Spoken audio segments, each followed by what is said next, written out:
Caros amigos do Bem-Aja, sejam todos bem-vindos. Boa noite Luanda, boa noite Lisboa, boa noite Maputo, boa noite a todos aqueles que estão conectados agora ao nosso canal, independentemente do horário em que estão a nos acompanhar. Também queremos saudar, sabemos que o nosso sinal ou a nossa live é acompanhada também a partir de Melbourne. Talvez a Nova Zelândia também está a acompanhar neste momento. Bom dia para vocês aí. Portanto, hoje estamos novamente com, novamente com o olhar político no feminino. Estamos no terceiro episódio e isto vai progressivamente e estamos novamente com as leonessas Ernestina Francisco, Amélia Guiar e Luzia Muniz, e temos muitos bons assuntos para falarmos hoje. Iremos falar daquele que foi o acidente em Luanda, a morte da pequena Vitória.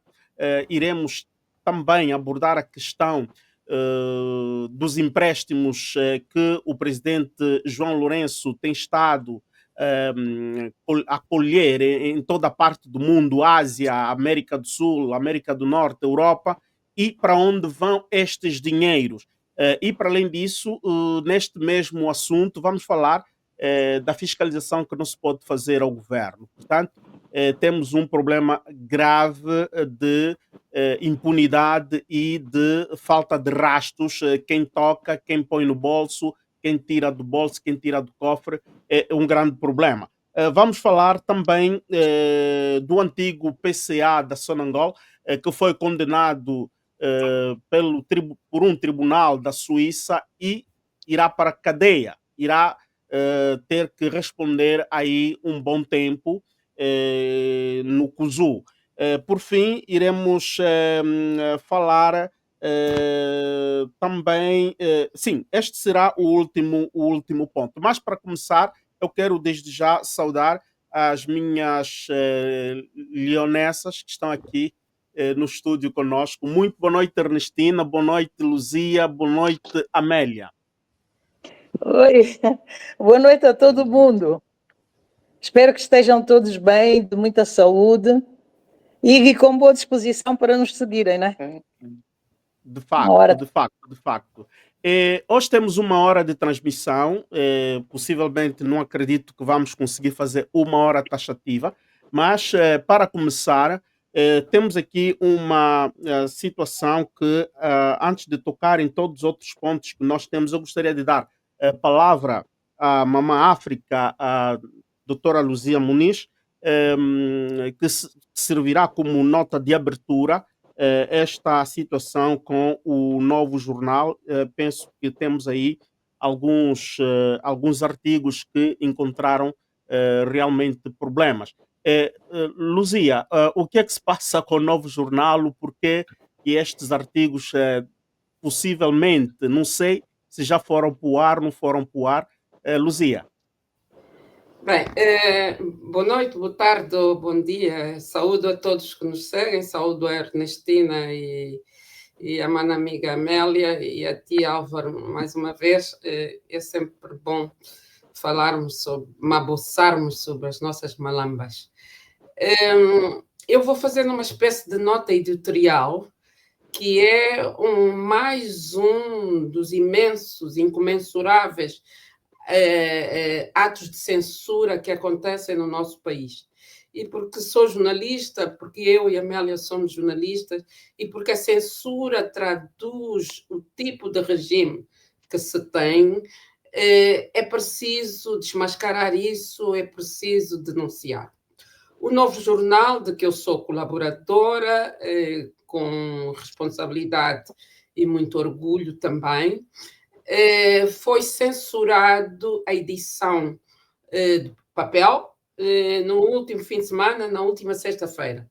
O Novo Jornal é um semanário em papel que sai todas as sextas-feiras, assim como o seu irmão ou outro produto do mesmo grupo, que é o Expansão, que trata das matérias económicas, que também sai a sexta-feira. Na última sexta-feira, o Novo Jornal não saiu em papel, porque a gráfica que pertence às instituições do Estado, que foi nacionalizada pelo João Lourenço e fono acompanhante, alegou um problema técnico. Curiosamente, o Expansão, que é impresso ao mesmo tempo, no mesmo dia e no mesmo sítio, saiu em papel, não teve esse problema técnico. O Novo Jornal trazia, entre outras coisas, o meu artigo, que está a ser muito lido em muitas partes. Eu hoje já dei 3 entrevistas para Moçambique por causa desse artigo, que é o destapar as incongruências do atual presidente da União Africana e a falta de ideias e projetos pan-africanistas. E eu elenco nesse artigo uma série de atitudes anti-África, anti-agenda da União Africana, atitudes, medidas e posições políticas por parte de João Lourenço contra o continente africano. E não tenho qualquer dúvida que este foi um dos motes, pode ter havido outros. A corrupção já não é uma coisa que preocupe muito o poder, até porque em Angola está naturalizada a corrupção, mas quando se falam das mazelas, das incapacidades, das limitações e da incompetência de João Lourenço, aqui del Rey, isto é muito perigoso. Por isso, sabendo eu como já sou perseguida pelo regime do Lourenço, não é muito difícil concluir que a razão desse boicote, a razão dessa censura foi o meu artigo. E eu não podia deixar de falar sobre isso e alertar os angolanos em geral que é preciso não mudar de protagonista, mas mudar de regime. Mudar de regime. Esta é a nota de o editorial, como bem disse a mamã. Aqui há muita coisa também, tenho que aperfeiçoar e aprendendo com as nossas leonessas. Gostaria de ouvir um pequeno comentário da Ernestina e da Amélia sobre estas censuras. Será que iremos continuar com estas censuras? Até quando? Até onde irão continuar estas censuras? O jornal papel foi censurado, mas online o artigo está a circular e a mesma autora do artigo foi entrevistado por outros jornais pelo mundo fora. É contrassenso, é vergonhoso ao mesmo tempo, é embaraçante. Ernestina.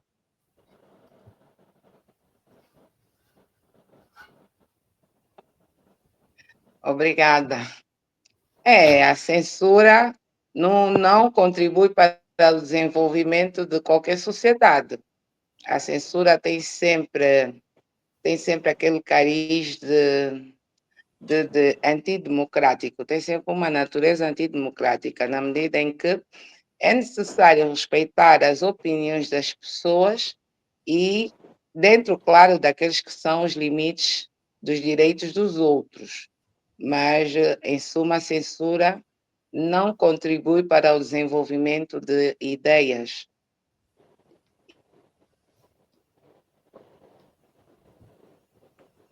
Parou? Sim, é o sinal da internet. O sinal da internet de Ernestina está muito fraco. Neste caso, Amélia, podes tomar a palavra? Estou com uma canseira hoje, nem consigo acessar. Não, todos nós sabemos que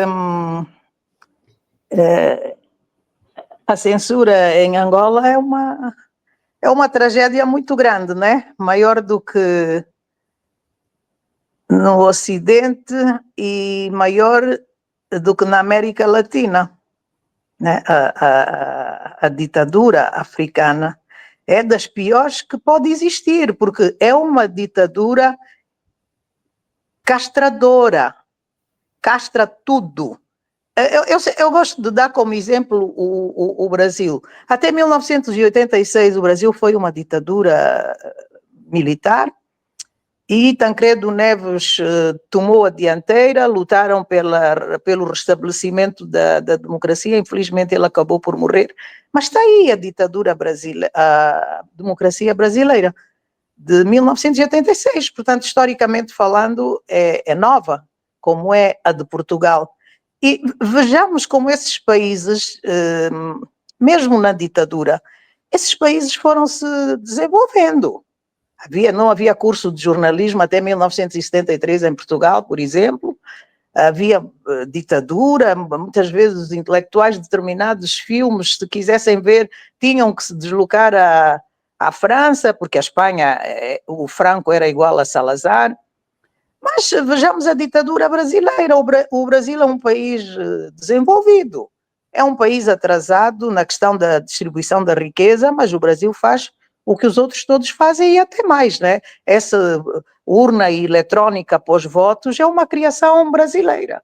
O Brasil é dos países que mais pesquisa no mundo, mas a ditadura, a censura africana ou angolana é horrível, é desumana totalmente, não permitem a ciência, não permitem a escolarização do povo, é a treva, né? É a treva total.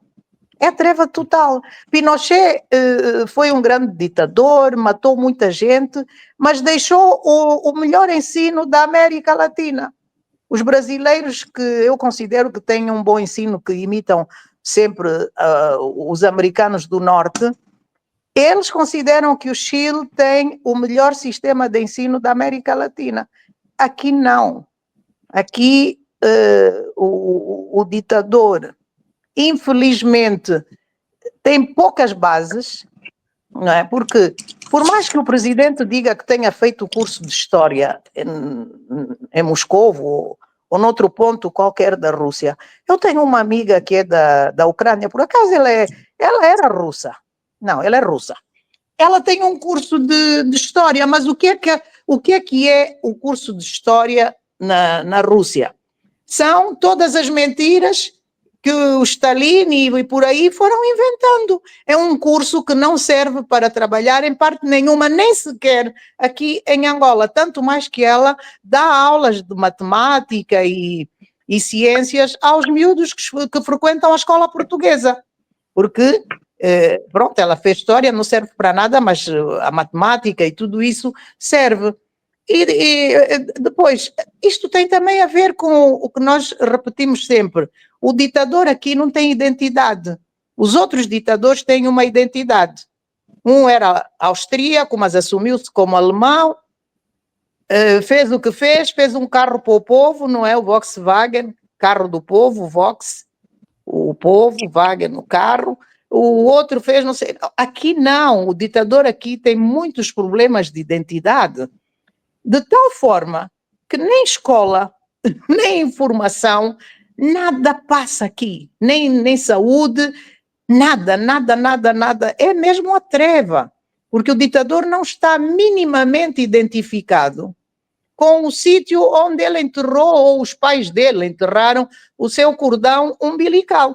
Por isso também não admira nada que o povo, não é? Que o povo esteja sempre a duvidar que esses ditadores tenham nascido em Angola. Porque realmente custa acreditar que tenham nascido aqui. Porque até mesmo as ditaduras têm alguns limites. Opá, tudo bem, vamos rezar pela mesma cartilha, mas os países progridem. Aqui não, aqui progridem os parentes, 2, 3, 4 amigos, os generais, porque é preciso manter a tropa ali no cabresto, não é verdade? Porque o ditador apoia-se em quê? Apoia-se na armada, no exército e na polícia. E pronto. E assim nós vamos andando, quer dizer, 50 anos de trevas e nunca mais chegamos à época das luzes. E foi pior no caso do presidente João Lourenço, que veio dizer que a partir de agora tudo será diferente. Só que não disse a verdade completa, não disse que será diferente para pior, devia ter dito. Olha, tudo agora será diferente para pior. E pronto, olha, é isto. Mas eu agora pergunto, de que é que vale ao presidente essa censura tão feroz, não é? de que é que isso vale? Hoje em dia o mundo evoluiu e com estas redes sociais e tudo mais... Amélia, nós vamos ver agora, o presidente tem 1 ano de leadership de África. Ali ele vai ter que experimentar um outro nível de imprensa, embora que estamos sempre no ambiente africano, mas ali ele tem que vender a excelência de África. Vamos ver se ele será Ele não vai censurado. vender a excelência. Desculpa, Álvaro, ele não vai vender nada. Isto faz-me lembrar a história da... Ninguém dá o que não tem, né? Ninguém dá o que não tem. Ninguém dá o que não tem. E também já dificilmente em África... excelência é que pode dar. Só dá em África também ninguém vai comprar gato por lebre. Todo mundo sabe que Angola é uma ditadura. Hoje em dia o conhecimento está aqui no dedo, está num cliquezinho. Então, as pessoas não sabem quem é o presidente João Lourenço. As pessoas não acompanham tudo o que se passa aqui. Então, como é que uma brasileira veio lá do Brasil para aqui, para dar água para os angolanos, nesses planos? Como é que a ADRA e os outros estão a chorar e já veio um juiz dizer que vai revogar essa atitude do Trump, porque não podem deixar as pessoas assim. Hoje em dia já é muito difícil as pessoas enganarem as outras pessoas. Já é muito difícil. Okay. Eu não conheço o que é Angola. Eu queria voltar à doutora Luzia. Permita-me, Amélia, gerindo o tempo. Sim, Amélia, menos por favor. 40 minutos. Sim,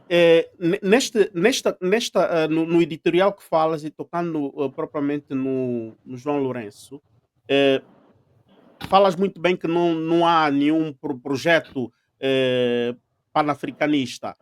Podes indicar mais ou menos um projeto, que João Lourenço talvez poderia ter tocado e não vimos no seu discurso? Foi muito, digamos, muito frio. Falou por simplesmente de economia azul e da segurança, apelando, solicitando 2 lugares no Conselho de Segurança. Mas projeto panafricanista, ao menos um que podes indicar que João Lourenço devia talvez aproveitar a ocasião. São tantos, eu tenho tantos projetos panafricanistas que estou a pôr em prática noutros países e não vou dizer-vos aqui, mas uma das coisas que o João Lourenço podia até fazer, se quiser, uma coisa simples, que era propor à União ou propor à Comissão, que é uma nova comissão da União, que tem 2 grandes diplomatas africanos, quer o presidente da Comissão do Djibouti e quer a vice-presidente, que é uma diplomata argelina que eu conheço, que é uma excelente diplomata africana, foi representante da Argélia na União Africana e era embaixadora e gente com grande conhecimento dos dossiês africanos. E isso talvez seja a salvação do continente, e gente com ideias do que é a África, com ideias próprias, e não seguidores das ideias de Macron e de Biden e de Trump e dessa atrapalhada toda. Não, com ideias próprias do que deve ser o continente africano. Coisa que João Lourenço não tem. Podia ter uma ideia simples, simplíssima, que é, se nós olharmos para o continente hoje, o que é que mais nos preocupa? É a instabilidade. Nós temos um continente que tem conflitos em todas as regiões, nas 5 regiões: Norte, Austral, Central, Ocidental e Oriental. Nas 5 regiões há conflitos. E nós temos permanentemente conflito. A África é um continente que tem sempre conflitos. Qual é a questão que é preciso tratar em relação aos conflitos? Os conflitos previnem-se. É preciso, a União Africana tem, antes de mais, criar um comitê, eu é que estou a chamar de comitê, mas podem chamar uma task force, chamem o que quiser. Um organismo que teria como missão a prevenção de conflitos. Isto é fundamental para um continente como o nosso. E nesse grupo, nesse agrupamento, estaria gente com responsabilidade académica, política, social e com reconhecimento e notoriedade na sociedade africana. Isso seria uma ideia simples. A outra coisa que ele podia ter feito, dado o fracasso da sua mediação, sua do Quênia, dessa mediação da RDC, era ali naquele átrio propor, por exemplo, a criação de mediação para os conflitos, que são muitos, fora dos chefes de Estado. Por que o mediador ou medianeiro do conflito tem que ser um chefe de Estado? Imagina um chefe de Estado como o do Quênia, o William Ruto, ou de Angola, o João Lourenço. São países que têm imensos problemas.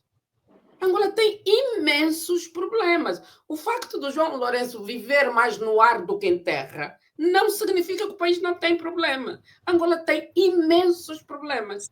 Naturalmente, um presidente de um país com imensos problemas, onde há fome, há miséria, e ainda ontem eu ouvi o presidente do movimento de estudantes angolanos a dizer que há 10 milhões de crianças sem escola. Isso é um país que só é problema.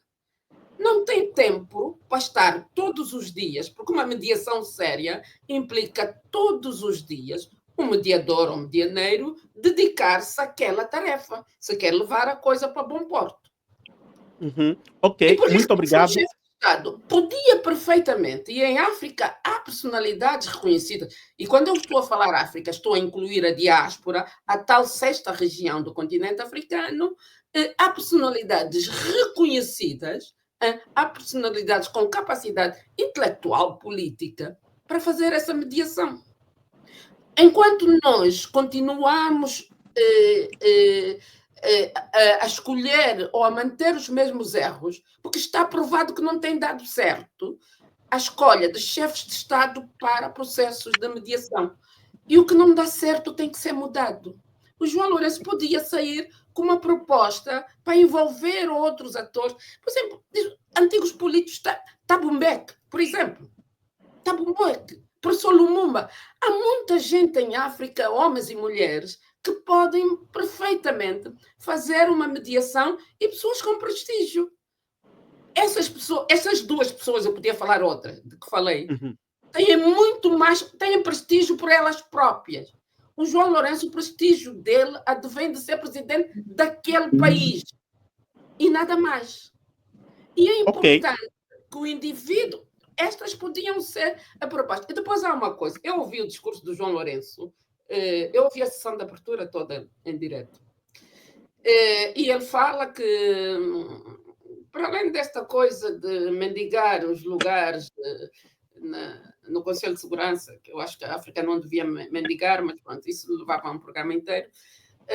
Mas ele fala dos conflitos, e de facto os conflitos em África são uma preocupação central. Mas ele não fala do principal conflito no continente. Não é a RDC, é o Sudão. O Sudão tem 12 milhões de deslocados. Esse conflito, 12 milhões. Há uma crise humanitária sem precedente. As crianças com menos de 5 anos a morrer à fome são mais de 700 mil no Sudão. Quer dizer, o presidente da União Africana não tem que falar do que é a fronteira dele. Tem que realçar, sobretudo, os principais problemas. E o principal conflito da África, neste momento, chama-se Sudão. Se calhar daqui a 6 meses é capaz de se chamar RDC, né? Com essa escalada, a intensificação dos conflitos e a ocupação pelo M23 e o Ruanda de partes da RDC. Mas, neste momento, o maior drama humanitário em África e no mundo, pior do que a Palestina, chama-se Sudão. Ok. E eu não disse uma palavra. Ok, não temos muito tempo para consumir. O discurso da Bia Amor, a primeira-ministra de Barbados, que faz um discurso completamente panafricanista, que olha para a necessidade da África falar a uma só voz, unir-se, e faz todo um discurso. E sorte nossa, depois de ouvirmos aquele monocórdico discurso do João Lourenço, ouvimos a minha Amor num discurso de improviso, sem papel, e a exprimir ali o pensamento dele. É um regalo completo. Ela será a futura presidente da União Africana. porque ela está a candidatar-se para ser membro da União Africana. Vai ter o meu voto, certamente. Olha, sobre os projetos... Vou votar a favor. Sim, a Ernestina. A Ernestina está a falar. Eu queria só contribuir sobre os projetos da União Africana. Aí há uns anos, quer dizer, há 20 anos atrás, a União Africana tinha grandes projetos voltados para a segurança alimentar, que eram financiados pelo Banco de Desenvolvimento Africano. Mas de lá para cá nunca mais se ouviu falar desses projetos. Talvez se tivesse que dar alguma contribuição sobre isso, seria então também preocupar-se. Ainda tem, mas cá em Angola eu pelo menos não conheço nenhum projeto a nível nacional que tenha sido beneficiado. Esquece. Quando queres falar da África, esquece Angola. Olha, deixa-me dizer uma coisa. Eu faço parte de uma rede parlamentar do Conselho da Europa para as políticas de diáspora. E tenho lá alguns companheiros e companheiras do continente africano, da RDC, da Zâmbia, da Nigéria, do Sudão e da Somália. E eu. Somos africanos dessa rede. E os meus colegas, quando querem gozar comigo, dizem simplesmente isso. Angola é um país em África, não é um país africano. Sim. É doloroso ouvir isso. Óbvio. É muito doloroso ouvir isso de outro africano. Sim. Ernestina, podes concluir, correndo com o tempo? Não, era mesmo relativamente a esses projetos da União Africana, que eu até conhecia alguns, mas que nunca vi aqui a nível nacional beneficiarmos de qualquer projeto dessa natureza, que era voltado à agricultura, à pecuária, destinada mesmo à segurança alimentar. Nunca havia ser implementado cá nenhum deles da União Africana, era só isso. Ok, muito obrigado. Vamos para Luanda. A questão da segurança pública, de facto, é cada vez mais preocupante depois de termos todos nós acompanhado este episódio no Colégio Elisângela, da morte da menina Vitória, que foi atingida possivelmente de uma bala que veio do externo, porque existe um vídeo que está a circular e nós temos, só que por ser um vídeo um pouco longo, nós não vamos exibir o vídeo, mas gostaria de ouvir a opinião de cada uma de vocês. A segurança pública em Luanda, como é que isto fica? Para além do que já se sabe, assaltos, tiroteios, é este tiroteio que fez perder uma criança que está dentro da aula e a bala perfurou a parede e mata uma vida. Amélia. Bom, eu sobre esse tiroteio não sei nada. Também vi as últimas informações que eu tenho estão relacionadas com esse vídeo que creio que é da polícia, e a polícia prova que a bala não partiu de nenhum colega de dentro da sala. Mas, falando de segurança, a minha participação vai noutro sentido. Eu me pergunto, como é que num colégio privado a menina a esvair-se em sangue, desde os professores que lá foram, pareciam todos acobardados, todos medrosos, aos alunos que alguns já têm idade de saber prestar os primeiros socorros. Eu, pelo menos quando estudei na escola, aprendiam-se aqueles primeiros socorros que se fazem. E como é que todas aquelas pessoas adultas, como é que aquelas professoras todas, nenhuma sabia fazer um torniquete, ou não sei qual é o nome agora nesta altura, para estancar o sangue, para pôr a menina numa posição correta e fazer o bombeamento no coração? Para mim, essa foi a parte mais difícil. Que colégio é esse? Tem o que para ensinar a quem? Se não sabe, desde a vigilante, às professoras, aos professores, ninguém conseguiu prestar os primeiros socorros básicos à criança. Epá, com os preços que eles cobram. Um colégio que está no nível aí dessas escolas do Estado sem qualidade nenhuma. Isso para mim é que foi mais impressionante, porque se alguém lá tivesse aprendido os primeiros socorros, possivelmente a menina Vitória poderia ter sobrevivido, porque essas coisas têm que ser ensinadas nas escolas. Da União. Mamã África, doutora Luzia. Bem,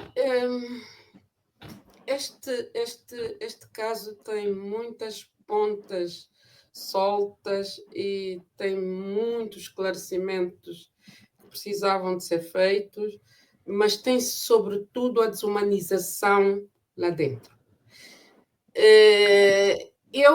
Eu vi o tal vídeo e a partir daí digo logo que eu não acredito. Primeiro, eu não tenho nada para provar que o vídeo é das autoridades não sei o quê, né? Porque as autoridades não deram a cara pelo vídeo, não sei como é que o vídeo surgiu, mas o vídeo basta ver do início, e quem lida com esse tipo de comunicação é fácil perceber. Basta ver do início e ouvindo o tal narrador, percebe-se uma montagem muito mal explicada. Há supostamente um acidente numa sala, não há o barulho do tiro, obviamente, né? A bala vem de não sei onde, atinge uma criança e a criança cai, supostamente. Estão numa sala de aulas que só estão alunos, supostamente. Ninguém sabe que é um tiro. Sim, ninguém sabe que é um tiro. A criança cai. Daquilo que eu estou habituada, por mim própria, pela minha educação, pelo meu crescimento, e porque eu tive um filho que estudou numa escola de elite aqui em Portugal, sei mais ou menos como é que funcionam as escolas de elite, e conheço as escolas de elite em Moçambique também e na Guiné. A primeira reação de um grupo, mesmo que não seja o grupo todo, perante um colega que cai, o grupo reage, vai ter com a criança, ou vai puxar, olha, a Vitória. E é o pânico, sobretudo quando se é criança. A criança entra em pânico mais facilmente que o adulto. E o vídeo não mostra isso. A criança supostamente terá caído, caiu não se sabe por quê, porque quem está ali não ouviu o tiro, então não sabe que foi atingido por um tiro. E entra uma auxiliar. No vídeo não se vê nenhuma criança ir chamar a auxiliar. Espera lá. As auxiliares não funcionam dentro das salas de aula.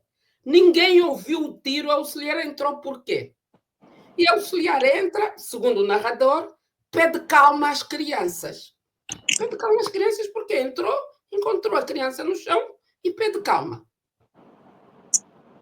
E por aí fora, há tanta coisa para desmontar que eu ia ficar o programa todo a desmontar aquele vídeo, não vou fazer isso.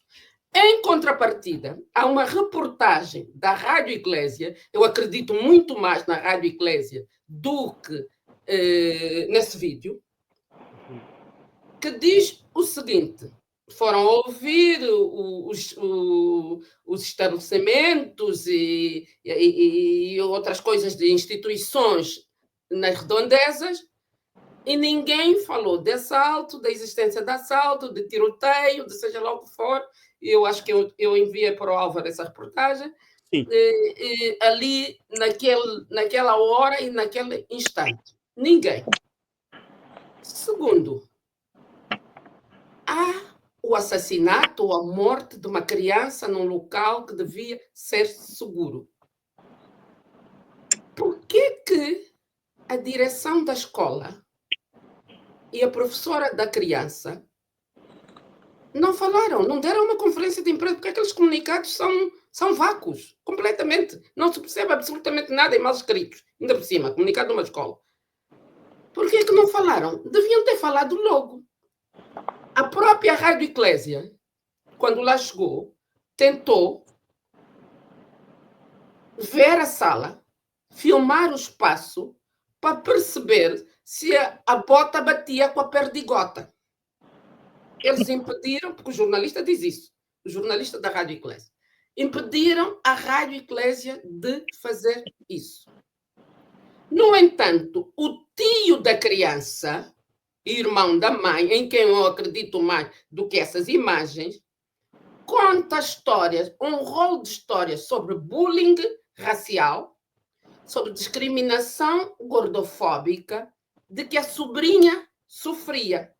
E o tio diz na reportagem que provavelmente a sobrinha terá sido vítima de um dessas crianças que discriminavam, que atacavam discriminatoriamente a sobrinha, e que a diretora da escola sabia disso porque a mãe da criança já tinha falado com a diretora e a diretora nada fez. E é aqui onde entra a minha indignação completa. Eu não sei se houve uma criança que atirou ou não na Vitória. Agora, se há discriminação racial numa escola, se há atitude de bullying, o que a escola tem que fazer não é deixar impune quem pratica essas coisas. Quando a escola deixa impune, a escola está a ser conivente. E quando eu estou a falar da escola, estou a falar a direção da escola. Está a ser conivente. E eu vi gente da elite angolana a dizer que o Colégio Elisângela é a melhor escola de Angola. Não, a melhor escola tem que ter humanismo. A melhor escola não é aquela que ensina ciência e matemática bem. Não. É aquela que forma seres humanos. Porque a escola é um elemento da educação das pessoas. Se a escola é conivente com atos de discriminação racial, porque o tio da miúda fala pelo facto da miúda ser preta, e se é conivente com atos de bullying e não faz absolutamente nada, esta escola está no grupo da desumanização. Essa escola não está a formar seres humanos. Esta escola está a bestalhar as crianças. E isto não é a boa escola. A boa escola não depende da matemática, da língua portuguesa, do inglês e da ciência e tudo mais. E, por isso, eu tenho pena que a sociedade em geral não se tenha revoltado. Porque quando há um assassinato, uma morte de uma criança dentro de uma escola e há opacidade sobre as razões, o problema já não é social, é político. E eu não vi os políticos falarem disso. E eu pergunto, se aquela criança fosse filha da Navita, do Equique, do Sapinana, o que é que aconteceria? É isso que é preciso fazer. A sociedade tem que se indignar quando uma criança é morta, é assassinada, seja lá o que aconteceu, dentro de uma escola, e a escola não dá explicações sobre o assunto. Por que é que mataram? Como é que ela morreu? Porque aquelas explicações não são. Por que a diretora não veio dar uma conferência de imprensa? Não é falar para TPA, não. É ser questionada, porque a sociedade tem direito a isso. Porque quem Vamos deixa ouvir o a opinião filho na escola da... não é pelo preço da escola. É porque a escola tem que ser um lugar seguro. Okay, não é pelo vamos ouvir preço a da opinião. escola. A escola tem de ser um lugar seguro. E quando não se faz para que a escola seja um lugar seguro, nós temos um problema político. Como a cólera é um problema político, porque é falta de condições, é um problema político. Os partidos não podem servir para resolver os problemas dos seus militantes e dos seus membros. Não, tem que ser os problemas da sociedade.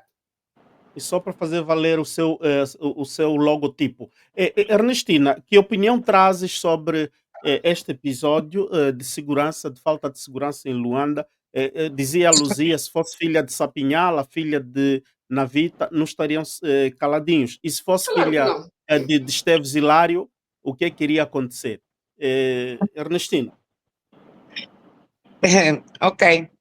É claro que este é um crime que chocou-nos a todos, né? Porque a criança estava num espaço que, aparentemente, para toda a sociedade é um espaço seguro.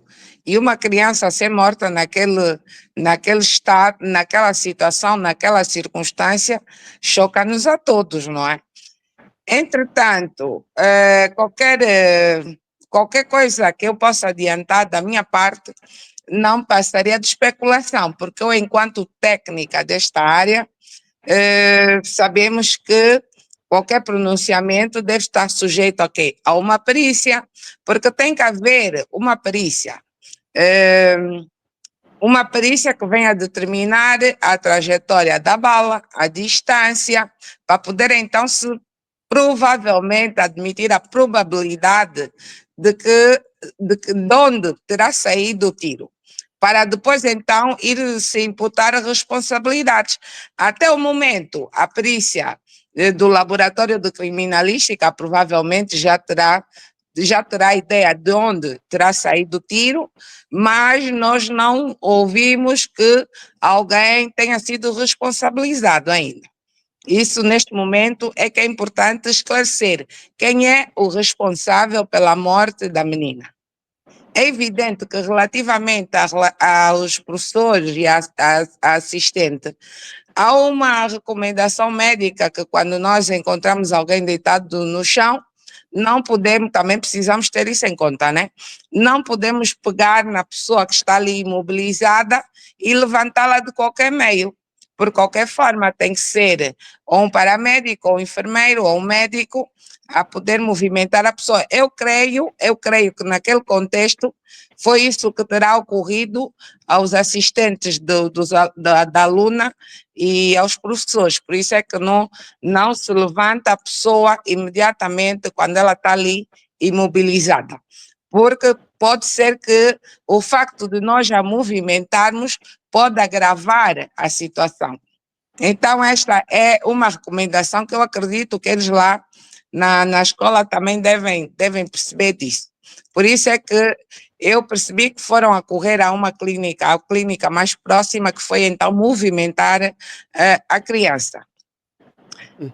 De resto, a perícia deve fazer o seu trabalho, a polícia de investigação, e deve ser dada uma satisfação à sociedade e aos pais da criança. Também não impede que os próprios pais da criança, caso concluam que a criança foi vítima de negligência, de bullying ou falta de atenção da escola, também tenham a liberdade de processar a própria escola por essa razão. Por essa razão. Tem aqui um pormenor que a doutora Luzia estava a dizer. Aí só estamos a ver uma telecâmara e geralmente quando existem telecâmaras de segurança de circuito fechado, melhor dizer, numa sala, não pode pura e simplesmente funcionar uma telecâmara. Deve haver ao menos duas para haver, não é, imagens que possam confrontar em si. Portanto, está a circular esta imagem só de uma telecâmara e depois aquela angulação onde a criança está, esta telecâmara não, digamos Nós assim... devíamos comentar essas imagens, porque as imagens não têm autoria. Não tem autoria e Se isto não é tem muito autoria, grave. vamos perder tempo. Agora,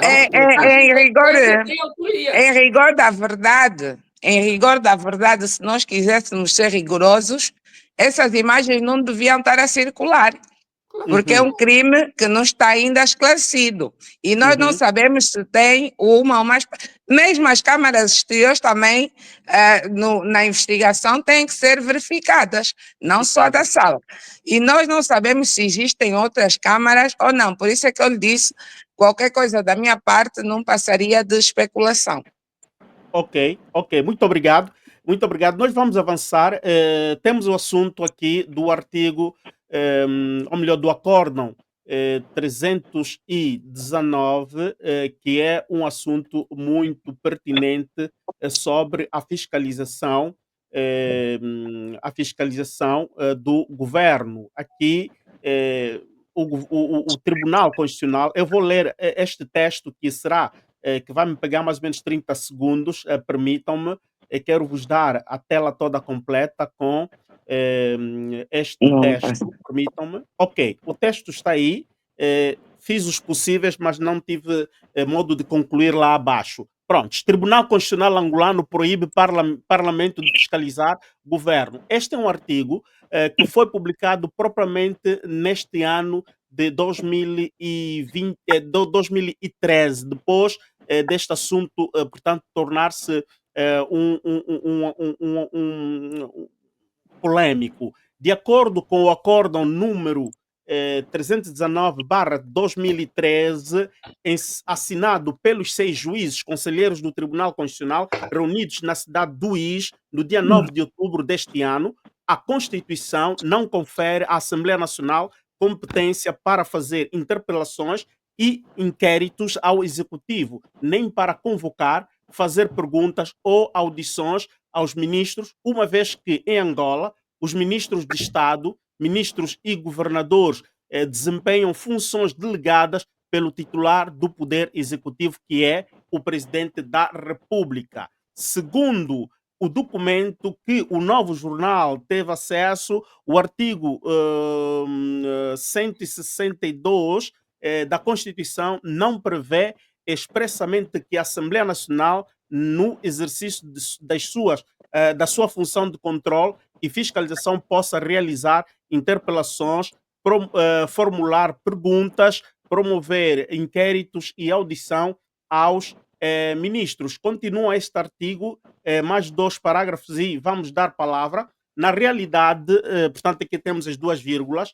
Na realidade, ter o poder de convocar os membros do Executivo seria o mesmo que ter o poder de convocar o Presidente da República, que é o titular do Poder Executivo, o que não é constitucionalmente aceitável. Acrescenta o documento.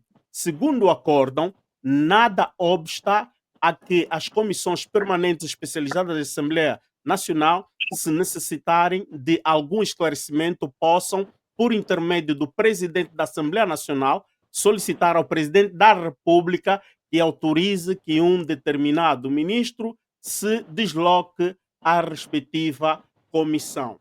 Para este assunto, eu quero começar propriamente com a nossa advogada, que entende um pouco mais de nós sobre as leis. Ernestina, este acórdão é um problema até hoje. São 7 bilhões que desapareceram aí. A ministra, até agora, não quer ir responder no Parlamento, ou melhor, não quer ir pronunciar-se no Parlamento.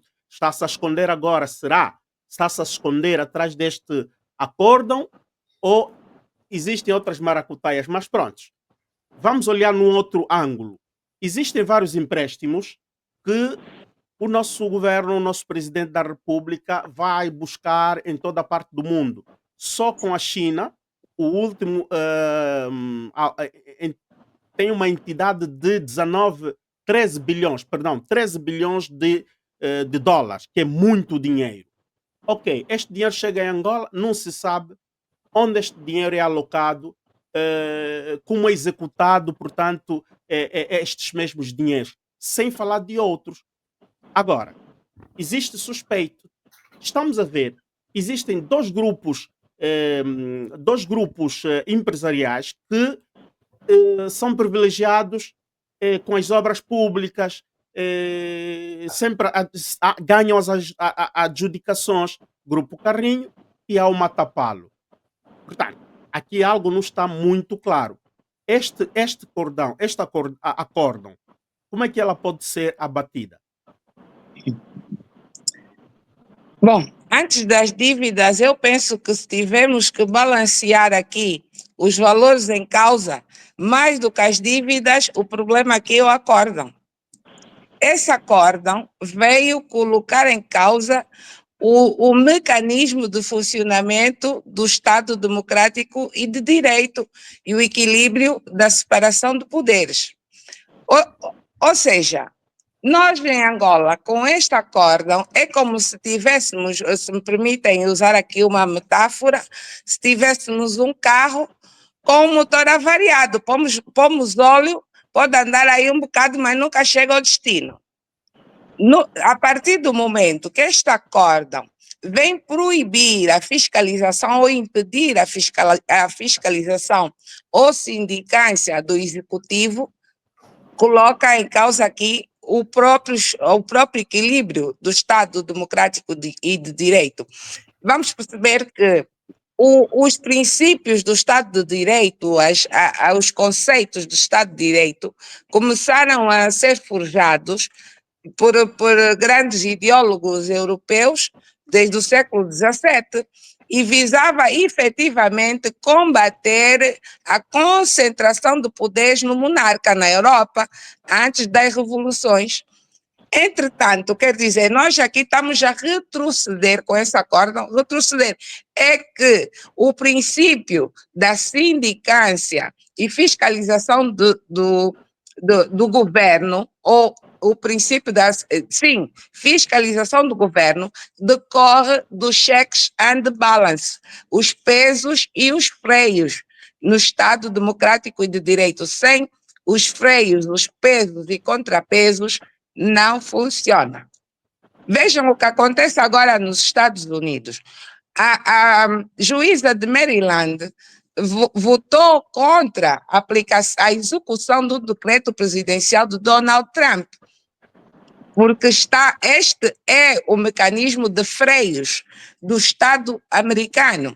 Nós, em Angola, devíamos ter os nossos a funcionar para podermos ter aqui um equilíbrio da separação. Por isso é que se chama os checks and balance, porque o governo faz o seu trabalho, mas os tribunais e a Assembleia Nacional devem fiscalizar as atividades do governo. Sem isso, a partida, já estamos numa situação complicada.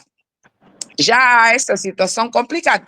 Mas reparem que nos Estados Unidos, apesar do Donald Trump ser freado por juízes, ele, como eu disse, ele é não é louco, e pelo menos é minimamente educado, tem alguma educação de ética republicana, e efetivamente não vai ameaçar ou mandar prender a juíza, ou coisa que o valha, né? Por causa dos mecanismos que ele, sendo uma pessoa educada, conhece como é que funciona o Estado democrático e de direito.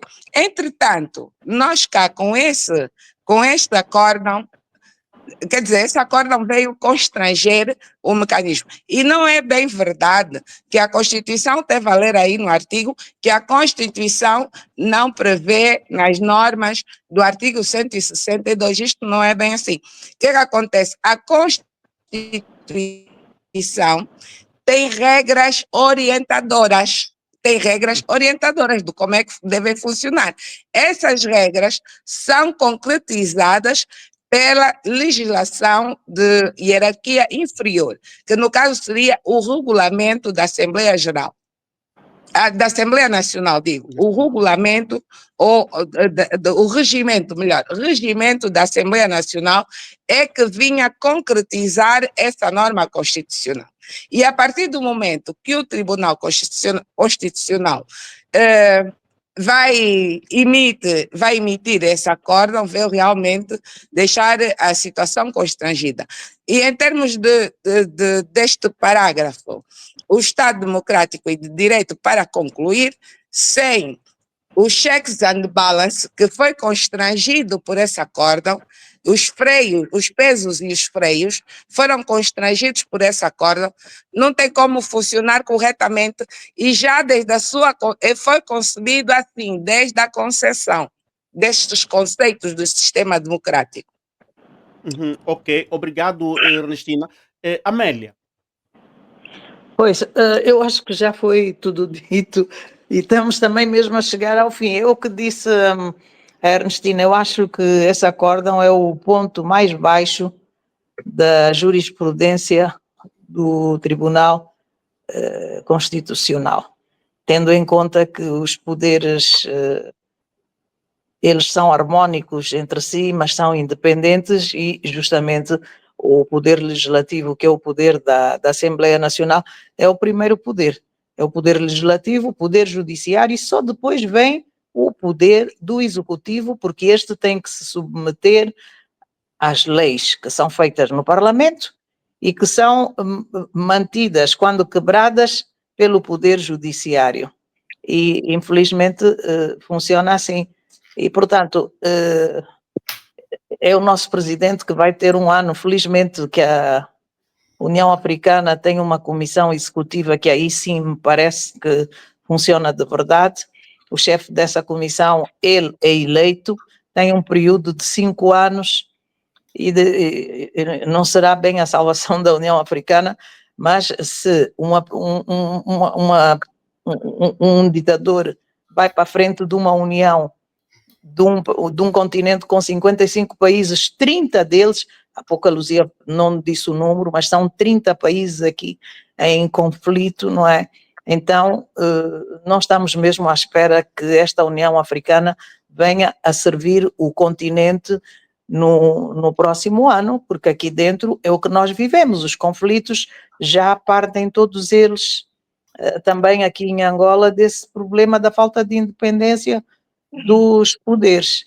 E é engraçado como nós vemos alguns elementos a serem caçados, como vemos alguns presidentes de tribunal a serem exonerados quando não alinham com aquilo que são os desejos do presidente da República, e a República que não acontece, que não se realiza, porque esta é a ditadura. E eu penso que neste 50º aniversário da independência, esses são os problemas que realmente importa discutir, não tanto se a medalha vai para este ou para aquele, mas deveríamos começar por discutir realmente a questão do partido-Estado, a questão da implementação da República, que passa por essa independência dos poderes, que são harmónicos, repito, não é? Mas são independentes.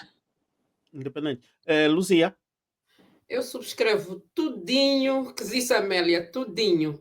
Perdemos tempos com fé de ver e a essência que nós temos que discutir, que é a natureza do regime, e isto é que é o importante nas nossas vidas.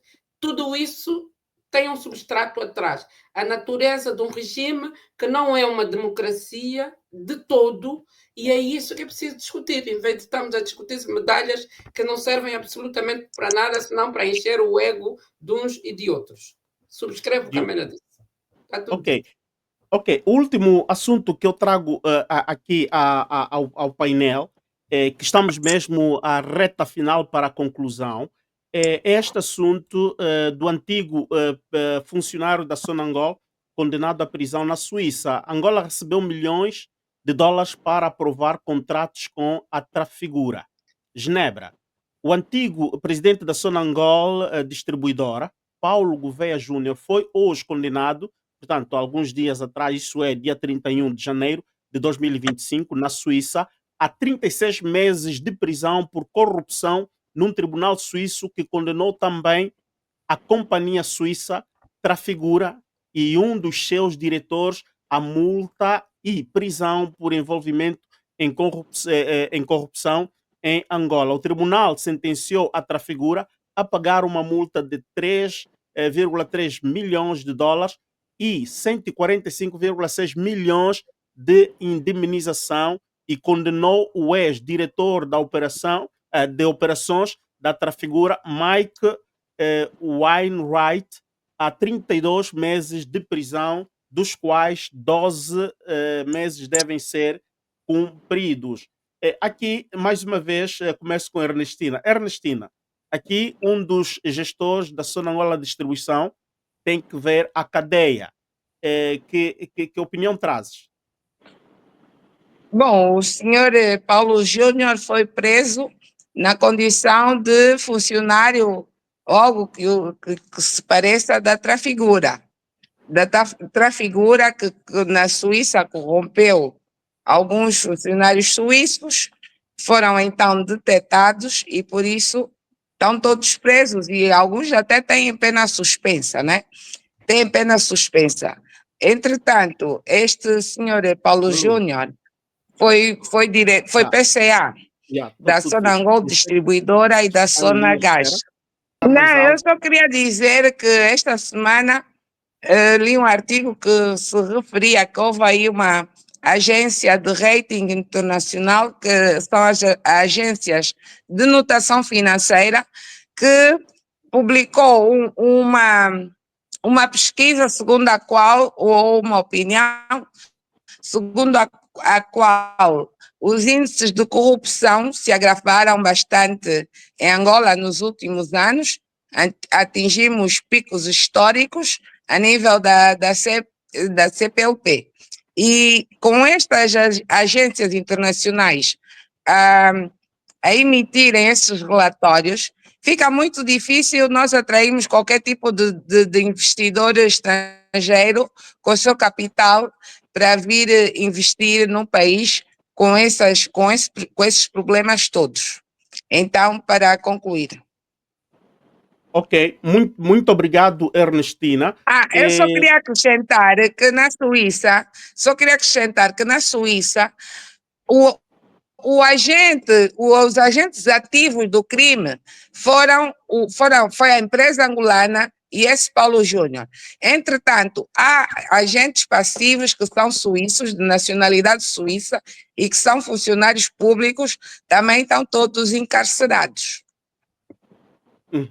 Ok. E como vai entrar aí alguém que também vai participar no programa, só para acrescentar, eu queria, ao que disse a Ernestina... Não vai entrar, já está quase a acabar o programa.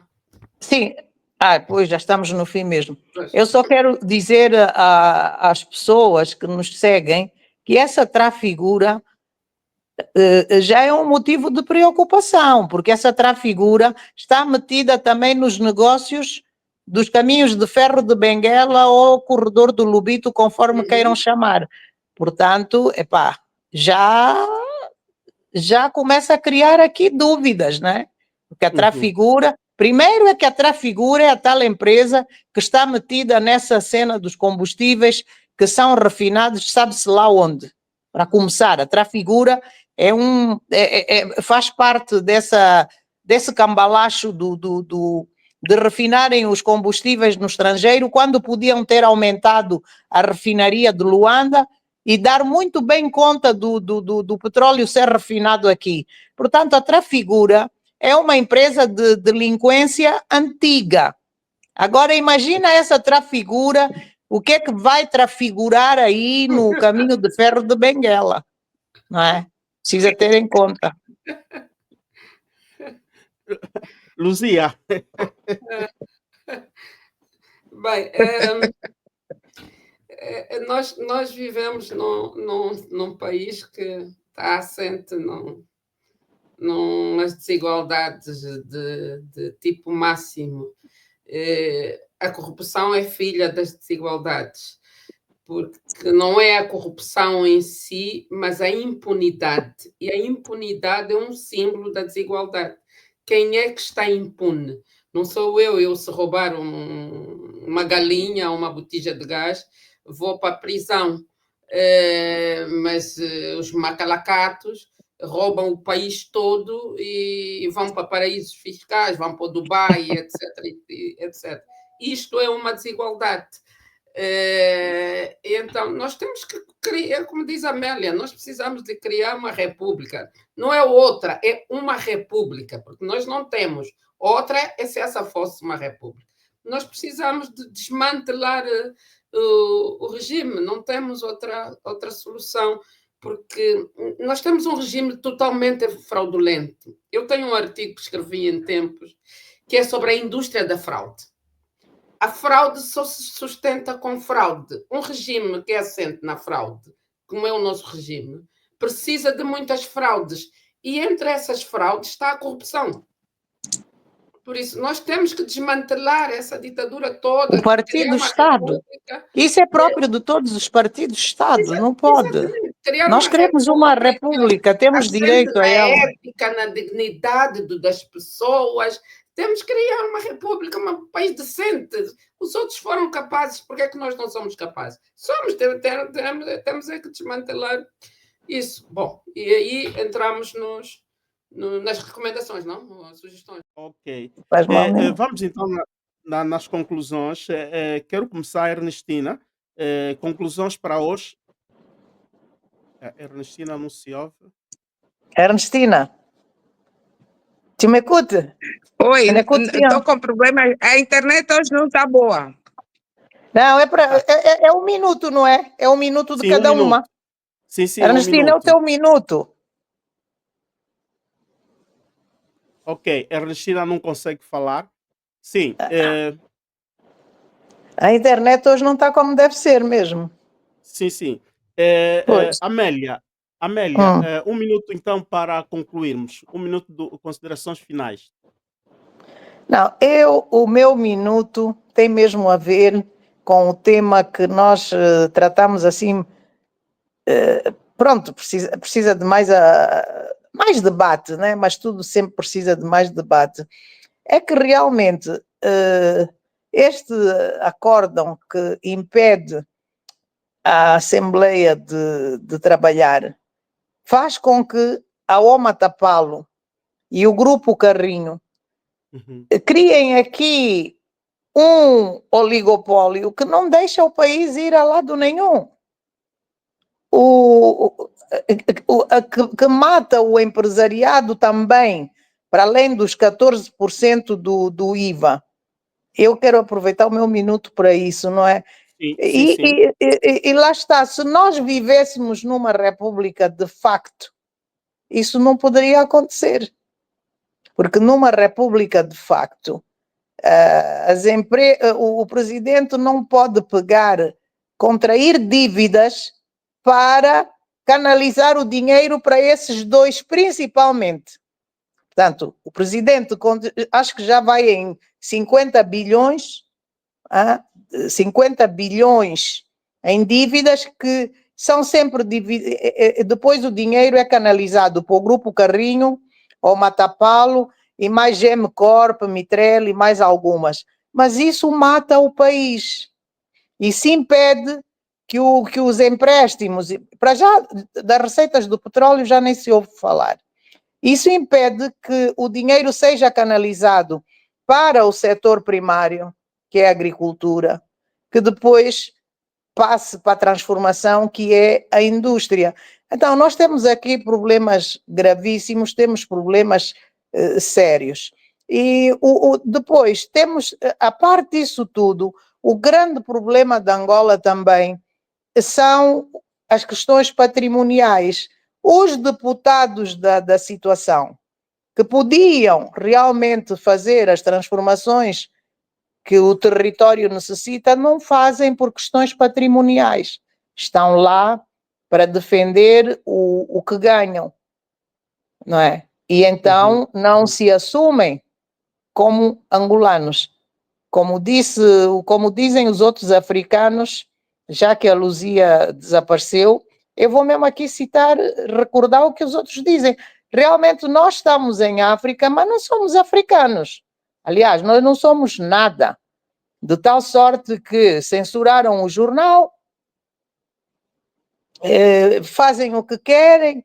A partir de um X montante, essas adjudicações diretas não deviam existir. É mais do que tempo, no 50º aniversário do 11 de novembro, de pensarmos a República.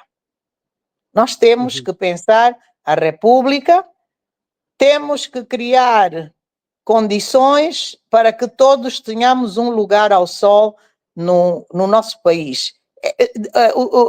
Esta aqui é a terra do mel, que dá para todos nós. E eu insisto sempre nisso, não é justo que haja 1, 2, 3, 4 pessoas donas disto tudo e que a maioria esteja na miséria, na indigência em que está. Não é justo. Há que repensar, não é estar a distrair as pessoas com medalhas. Eu pergunto, aparecem esses partidos quando começa a aproximar-se aí, estamos no ano 2025, esse dinheiro sai de onde? O dinheiro que paga a criação desses partidos que vão aparecendo por aí, de onde é que sai? Não é? Qual é a execução do Orçamento Geral do Estado? Como disse a Ernestina, como nós não temos os contrapoderes, não estou a falar de ser contra o poder, é de ser contrapoder, de quem faça os balanços e de quem faça as vistorias, as audições, nós acabamos não tendo nada. E as pessoas estão cada vez mais desesperançadas. Ainda ontem falava com uma amiga minha, que é mais ou menos da minha faixa etária, que me diz que está a pensar seriamente onde é que ela vai terminar A velhice não pode. Depois o Presidente da República foi fazer ali um discurso que não condiz nada com a prática dele interna, porque o Presidente não... É neste mandato do Presidente João Lourenço que a juventude mais foge do país. E ele disse ali com